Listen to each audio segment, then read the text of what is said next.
মাত্র ১২০ টাকার আবেদন ফি দিয়ে বাংলাদেশ পুলিশের ট্রেনি রিক্রুট কনস্টেবল পদে নরসিংদী থেকে চাকরি পেলেন ২৩ জন তরুণ-তরুণী। স্বচ্ছ ও ঘুষমুক্ত প্রক্রিয়ায় নিয়োগের এই নজির গড়ে দিয়েছে স্থানীয় জেলা পুলিশ সুপার। নরসিংদী থেকে হৃদয়েশ সরকারের তথ্য ছবিতে বিস্তারিত জানাচ্ছেন শেখ ফাহিম। চূড়ান্ত ফলাফল ঘোষণার পর নিজের নাম শুনে আবেগ ধরে রাখতে পারেননি চাকরি প্রার্থী ও তার স্বজনরা। প্রত্যেকে নিম্ন মধ্যবিত্ত এবং অসহায় পরিবার থেকে উঠে এসেছে। ঘুষ ব্যতীত পুলিশের চাকরি পেয়ে সবাই হতবাক। মাত্র ১২০ টাকার আবেদন ফি দিয়ে বাংলাদেশ পুলিশের ট্রেনি রিক্রুট কনস্টেবল পদে নরসিংদী থেকে চাকরি পেলেন ২৩ জন তরুণ-তরুণী। ৩বারের মাথায় আমার ছেলের চাকরি হয়েছে, কোনো টাকা পয়সা লাগছে না, ছেলে নিজের যোগ্যতায় চাকরি হয়েছে। ইনশাআল্লাহ আমি ফার্স্ট সাকসেস হয়েছি। তো ধন্যবাদ আমাদের হান্নান স্যারকে যে আমাকে ১২০ টাকায় মাত্র পুলিশে চাকরি দেওয়ার জন্য।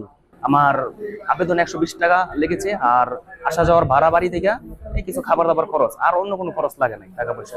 কাগজপত্র ফটোকপি করছি, মনে হয় ৬০-৭০ টাকা গেছে, এখানে খরচ গেছে, আর আমার একটিও লাগছে না ইনশাআল্লাহ। পুলিশের চাকরি নাকি ১২ লাখ ১৫ লাখ টাকার ভিত্তিতে হয়, কিন্তু বর্তমানে কোনো ঘুষ ছাড়া মাত্র ১২০ টাকার বিনিময়ে আমরা চাকরি পেয়েছি।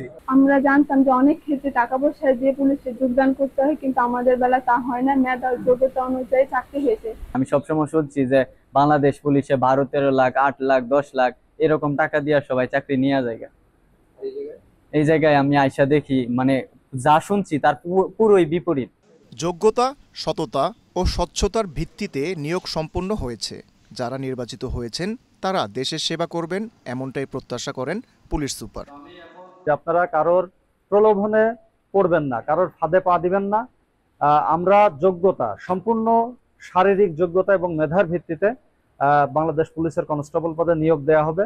সেই প্রতিশ্রুতিকে রাখার জন্য আমার যে টিম ছিল এবং নরসিংদী জেলা পুলিশের যে টিম ছিল, আমরা কমিটির মেম্বার, আমরা সবাই শতভাগ চেষ্টা করেছি এই স্বচ্ছতাটা ধরে রাখার জন্য।